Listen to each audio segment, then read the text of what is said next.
जय हिंद साथियों, अभी जो हम देखने वाले हैं क्लास 10वीं का निर्देशांक ज्यामिति 7.1 का क्वेश्चन नंबर 6 का पहला हम देखने वाले हैं। काफ़ी आसान क्वेश्चन है। यहाँ आप ध्यान देंगे, ये जो है आपको 7.1 का है, यहाँ ध्यान देंगे। एक्सरसाइज 7.1 का है। क्वेश्चन कह रहा है कि यहाँ कुछ पॉइंट दिया है, 4 पॉइंट दिया है। इस क्वेश्चन का जो कहना है कि निम्नलिखित बिंदुओं द्वारा बनने वाले चतुर्भुज का प्रकार यदि कोई है तो बताइए। इसमें पॉइंट गिवन है, पॉइंट से हम कोशिश करेंगे निकालने की।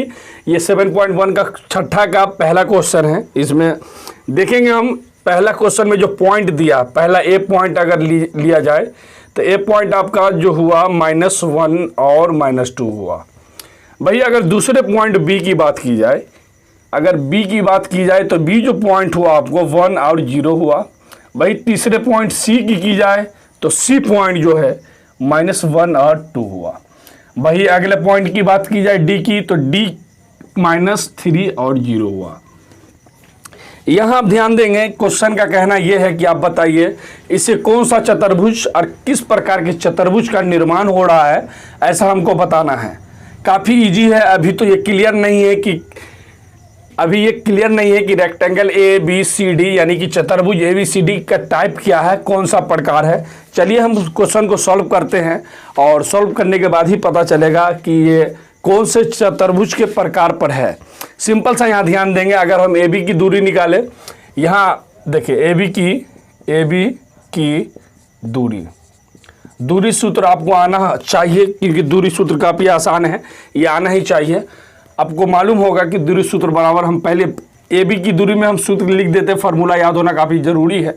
यहाँ फार्मूला क्या है दूरी सूत्र में, x2 - x1 का whole square plus y2 - y1 का होल स्क्वायर, ऊपर में रूट कवर है।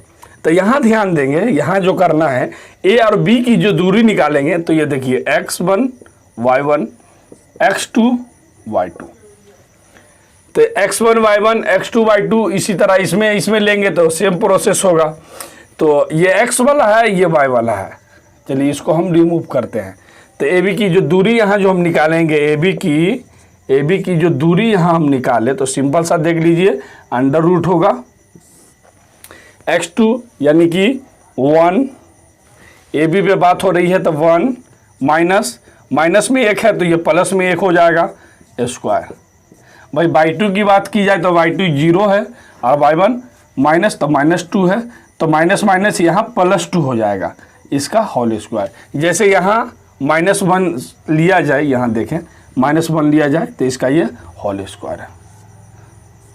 तो यहाँ ध्यान देंगे, ये अंदर जो बाहर आया 1 माइनस +1 का होल स्क्वायर प्लस ये जो +2 का होल स्क्वायर, अंडर रूट होना ही चाहिए। 1 2 का स्क्वायर, यहाँ भी 2 का स्क्वायर रूट में होना चाहिए। 2 दूनी 4 और 2 दूनी 4। यहाँ देखिए ए बी की जो दूरी यहाँ आई 2 दूनी 4 प्लस 2 दूनी 4 क्या आया, ये 8 आया, वो भी रूट में आया। 8 को आप क्या लिख सकते हैं, यहाँ देखिए आप 8 को क्या लिख सकते हैं, सिंपल सा यहाँ देखिए अंडर रूट 8 को आप लिख सकते हैं, क्या लिख सकते हैं, अंडर रूट 8 को आप लिख सकते हैं 4 × 2, 4 का तो आपको 2 बाहर आ गया, रूट में 2 रह जाएगा। तो यहाँ ध्यान देंगे, ये जो दूरी आई ए बी की जो दूरी आई, ए और बी की दूरी आपको 2√2 प्राप्त हुआ। यहाँ आप लिख लीजिए ए बी की दूरी, यहाँ गोला बना के लिख लीजिए आप, ए बी = 2√2। अब यहाँ जो हम आगे देखेंगे, यहाँ हमको देखना फिर बी सी की दूरी, तो बी सी की दूरी में भी सेम प्रोसेस होगा। x2 x1 का होल स्क्वायर यानी कि -1 और ये -1 का whole square plus y2 - y1 का होल स्क्वायर, तो y2 2 - 0 का स्क्वायर। तो यहाँ ध्यान देंगे -1 -2 का स्क्वायर और यहाँ 2 का स्क्वायर होगा, रूट होना जरूरी है। दूसरा यहाँ ध्यान देंगे, आपको 2 दूनी कितना प्राप्त हुआ, -2 गुने -2, तो 2 दूनी 4 माइनस +4 प्राप्त हुआ, यहाँ भी 2 दूनी 4 प्राप्त हुआ। तो यहाँ ध्यान दें अंडर रूट 4 + 4 अंडर रूट 8। अभी ध्यान देंगे अंडर रूट 8 का आप क्या निकाले हैं, 2√2 यहाँ बाहर आया, 2√2 यहाँ आपको बाहर आया। तो यहाँ देखिए BC की दूरी AB की दूरी यहाँ सेम प्राप्त हुआ। अब इसको हम मिटाते हैं और आगे देखते हैं। AB की दूरी जैसा कि हमने यहाँ लिख दिया है 2√2 प्राप्त हुआ, और भाई BC की दूरी भी यहाँ सेम आपको प्राप्त हुआ है। यहाँ ध्यान देंगे, यहाँ मैं साइड में लिख देता हूँ AB इक्वल 2√2 और BC इक्वल 2√2। ये दो मान आपको प्राप्त हुआ। AB की दूरी निकाल लिए, BC की दूरी निकाल लिए। अब जो निकालना है CD की दूरी, तो CD की अगर दूरी निकाली जाए तो CD की दूरी देखें क्या होता है, फॉर्मूला याद होना चाहिए। x2 माइनस x1 का स्क्वायर यानी कि -3 -1 का स्क्वायर -1 का स्क्वायर, टोटल पर स्क्वायर दे दीजिए, प्लस y2 माइनस y1 का स्क्वायर यानी कि 0 - 2 का स्क्वायर। यहाँ ध्यान देंगे -3 --+1 इसका स्क्वायर होगा, प्लस -2 का स्क्वायर होगा। अब ये आगे ध्यान देंगे क्या करना है, 3 में से 1 गया तो -2 होगा, 2 पर स्क्वायर होना चाहिए और -2 पर यहाँ तो स्क्वायर ऑलरेडी है। अब आगे आ जाइए, आगे क्या करना है, आगे जो है -2 पर पावर 2 है तो -2 गुने -2 तब +4 प्राप्त हुआ। यहाँ भी -2 गुने -2 +4 प्राप्त हुआ। अंडर रूट यहाँ 8 प्राप्त होगा। अंडर रूट जो 8 प्राप्त हुआ, अभी हमने बताया है कि अंडर रूट 8 का यहाँ 2√2 निकलेगा। तो यहाँ देखिए AB की दूरी आपको 2√2, BC की दूरी 2√2 और यहाँ आपको जो है CD की भी दूरी आ गया 2√2। अब क्या बचा, A और D बचा। तो AD की अगर यहाँ हम दूरी निकालेंगे, अब यहाँ ध्यान देंगे, आप जो निकालना हमको A और D की दूरी, तो AD की दूरी इक्वल क्या होगा, अंडर रूट पहले ले लीजिए -3 और यहाँ देखिए -1, माइनस ऑलरेडी है तो -1 का होल स्क्वायर प्लस 0 -2 का होल स्क्वायर, ये फॉर्मूला। यहाँ देखिए -3 --+1 इसका होल स्क्वायर होगा, प्लस 0 -2 तो +2 का होल स्क्वायर।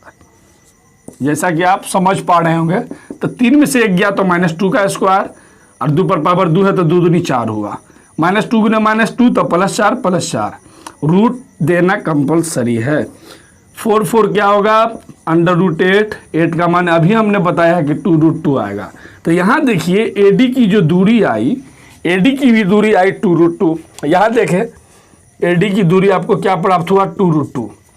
अब इसको हम रिमूव करते हैं, यहाँ देखेंगे इसकी दूरी के हिसाब से अगर हम बात करें, अगर बात की जाए कि AB की जो यहाँ दूरी है, सपोज मान लीजिए 2√2 है, तो सपोज मानिए कि ये नंबर है 2√2, ये भी नंबर है 2√2, ये भी नंबर है 2√2 और ये भी नंबर है 2√2। तो यहाँ जो ABCD जो है, ABCD ये सब 2√2 है, 2√2 चारों अगर बराबर कौन से कंडीशन में होता है, चारों को आपको बता दें कि चारों जो बराबर कौन से कंडीशन में होगा, तो चारों बराबर एक ही कंडीशन में होता है जब ABCD वर्ग होंगे, तभी सभी रेखा इक्वल होंगे, EQUAL इक्वल होंगे। मतलब कि ये जो है हमें जो मान दिया हुआ ABCD ये एक वर्ग प्राप्त हुआ, यही इसका आंसर है। आशा करते हैं कि वीडियो ये आपको हेल्पफुल लगी होगी। अगर वीडियो आपको हेल्पफुल लगी हो तो चैनल को सब्सक्राइब कर साथ ही बेल आइकन को भी जरूर दबा दें और इस वीडियो को ज़्यादा से ज़्यादा आप अपने दोस्तों में शेयर जरूर करें। धन्यवाद।